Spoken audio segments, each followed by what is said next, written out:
Mga kahuwan, panoorin ang video na ito upang alamin ang pinaka-latest na balita tungkol sa lagay ng panahon at bagyo. Update today.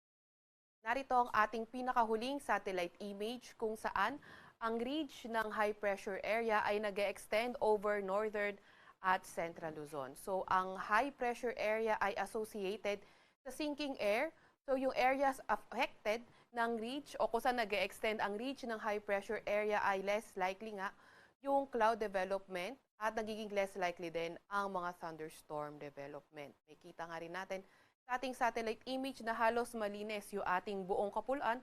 Although sa may kanlurang bahagi ng Mindanao area, may nakita tayong mga kaulapan pero papanipis na rin naman ito. Wala rin naman tayong namomonitor na low pressure area or bagyo sa loob or malapit sa ating Philippine Area of Responsibility.